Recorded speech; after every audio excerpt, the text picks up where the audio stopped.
तो हेलो दोस्तों, मैं बादल देसवाल गीता क्लास में आप सभी का स्वागत करता हूं। दोस्तों, जैसे कि आपको पता है कि हमारा जो है मैथ का स्पेशल बैच चला हुआ है, तो इसमें हम जो है कोई भी आपका वनडे एग्ज़ाम हो तो उसमें जहां भी आपसे मैथ पूछा जाता है, वनडे एग्ज़ाम में आपका मैथ पूछा जा रहा है, तो उसके आपको क्या करना है, स्कोर बढ़ा सकते हो आप इसकी मैथ की इस सीरीज से प्रैक्टिस करके।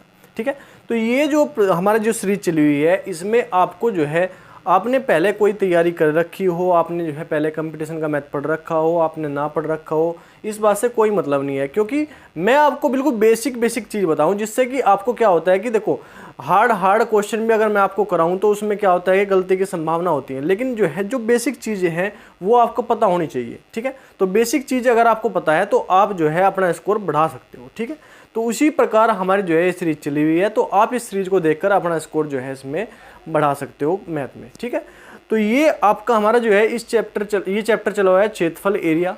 तो इसमें हमारी एक क्लास हो चुकी है, आज हमारी दूसरी क्लास है। तो हम देखते हैं आज के हमारे इंपॉर्टेंट क्वेश्चन क्या है। ठीक है, तो देखते हैं हम आज के हमारे क्वेश्चन क्या है। क्वेश्चन नंबर 6 है हमारा, एक आयताकार खेत के विकर्ण की लंबाई 17 मीटर तथा परिमाप 40 मीटर है, खेत का क्षेत्रफल कितना है।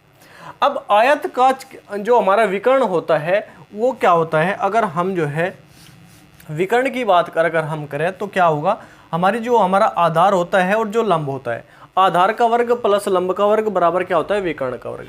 तो आधार का वर्ग अगर हम जो है आधार को x मान ले, x square plus y square बराबर क्या हो जाएगा 17 का स्क्वायर। 17 का स्क्वायर क्या होता है 289। ठीक है, 289 होता है। ठीक है, उसी प्रकार उसने कहा कि परिमाप 40 मीटर है। अब आयत का परिमाप क्या होता है, 2 लंबाई प्लस चौड़ाई। ठीक है, बराबर क्या बताएगा 40 बताएगा। ठीक है, अब 2 से इसे काट देंगे तो ये क्या आ जाएगा 23। तो लंबाई और चौड़ाई का योग हमें क्या दिया गया 23 दिया गया। ठीक है, लंबाई और चौड़ाई का योग दिया गया हमें 23। अगर इन दोनों का हम वर्ग कर दें तो क्या हो जाएगा, लंबाई का स्क्वायर प्लस चौड़ाई का स्क्वायर बराबर क्या आ जाएगा 23 का स्क्वायर। 23 का स्क्वायर क्या होता है 529। ठीक है, 23 का स्क्वायर होता है 529। ठीक है, अब देखो सॉरी, हमने इसका क्या करा, लंबाई का और चौड़ाई का क्या कर दिया, स्क्वायर कर दिया। अब इसे अगर हम खोल लेंगे तो l square plus b square plus 2LB बराबर क्या आ जाएगा 529। ठीक है, अब लंबाई और चौड़ाई का स्क्वायर हमारे पास पहले से ही है, क्या है यहाँ पे x और y हमने मान रखा है, ऐसे x और y मान रखा। तो x y का मान क्या है 289। तो यहाँ पे क्या लिख लेंगे 289 प्लस 2LB बराबर 529। ठीक है, अब 2LB बराबर क्या आ जाएगा 529 माइनस क्या 289। ठीक है, अब 2LB देखो यहाँ पे 2LB बराबर क्या आ जाएगा, ये आ जाएगा 9 में से 9 गए 0। ठीक है, 12 में से 8 गए 4। ठीक है, 4 में से 2 गए 2। ठीक है, अब LB बराबर क्या आ जाएगा, लंबाई गुणा चौड़ाई बराबर क्या आ जाएगा, 2 से 1 काट देंगे तो क्या आ जाएगा 120 मीटर स्क्वायर। ठीक है, और यही हमें निकालना था, क्या निकाला, खेत का क्षेत्रफल क्या आ जाएगा 120 मीटर स्क्वायर हमारा जो है खेत का क्षेत्रफल आ जाएगा। बिल्कुल आसान है, बस हमको ये देखना है कि हमें दिया क्या गया है और हमें निकालना क्या है, उसी के हिसाब से हम जो है क्वेश्चन को करते चलेंगे। ठीक, अब क्वेश्चन नंबर 7 है हमारे पास, किसी वर्ग की प्रत्येक भुजा की लंबाई 25% वृद्धि करने से इसके क्षेत्रफल में कितना वृद्धि होगा। ये मास्टर फॉर्मूला जो मैंने आपको बताया था परसेंटेज में भी, x plus y plus x y बटे 100 से हम किसे करेंगे। ठीक है, तो लंबाई में वृद्धि होगी किसके, वर्ग की प्रत्येक भुजा बराबर होती है तो प्रत्येक में वृद्धि हो जाएगी। ठीक है, तो 25 की वृद्धि हुई तो क्या करेंगे 25 प्लस 25 प्लस 25 गुणा 25 बटे 100। ठीक है, अब 25 क्या आ जाएगा 50 प्लस 25 की गुणा क्या हो जाएगा 625 और बटे 100। ठीक है, तो ये क्या आ जाएगा 50 प्लस 6.25, तो ये क्या आ जाएगा 56.25। तो 56.25 हमारे जैस की वृद्धि आ जाएगी। क्या इसमें क्षेत्रफल में कितनी वृद्धि होगी, 56.25 की हमारी वृद्धि होगी। मास्टर फॉर्मूला है, इसका हमको जो है ध्यान रखना है। परसेंटेज में भी हर एक क्वेश्चन में अगर कहीं भी ऐसे क्वेश्चन बनते हैं, वो आपका परसेंटेज का हो, आपका जो है क्षेत्रफल का हो, आपका किसी भी चीज़ का हो, अगर इस तरह का क्वेश्चन कोई बनता है तो हम जो है इसका प्रयोग कर सकते हैं। ठीक है, अब क्वेश्चन नंबर 8 है हमारे पास, एक वर्ग तथा आयत की परिमिति बराबर है।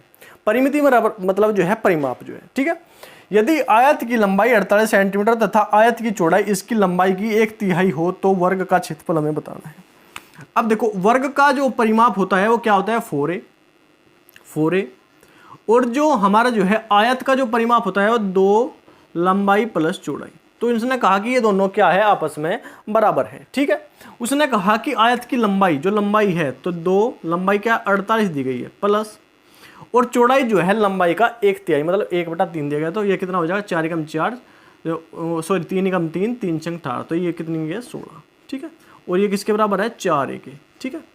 अब 4a बराबर क्या आ जाएगा हमारा 4a बराबर आ जाएगा, ये जोड़ेंगे इसमें 8 6 14 का 4 कहाँ से लगे 1 4 1 5 1 6 और गुणा कर देंगे 2 की, तो इसमें क्या आ जाएगा ये 4a बराबर हमारा आ जाएगा ये 2 चौक 8 2 छिक 12 128। अब 4 से इसे काट दो तो a बराबर क्या आ जाएगा 4 तिया 12 और 4 दूनी 8, ये आ गया क्या सेंटीमीटर, ठीक है 32 सेंटीमीटर। ए बराबर आ गया हमारा 32 सेंटीमीटर। उसने कहा कि वर्ग का क्षेत्रफल, तो वर्ग का क्षेत्रफल होता क्या है, वर्ग का क्षेत्रफल हमारा क्या होता है, वर्ग का क्षेत्रफल होता है हमारा भुजा का वर्ग, ए का स्क्वायर, भुजा का वर्ग, ठीक है। अब ए भुजा हमारे पास क्या है 32, तो 32 का स्क्वायर कर देंगे तो 32 गुणा 32, ठीक है कर देंगे।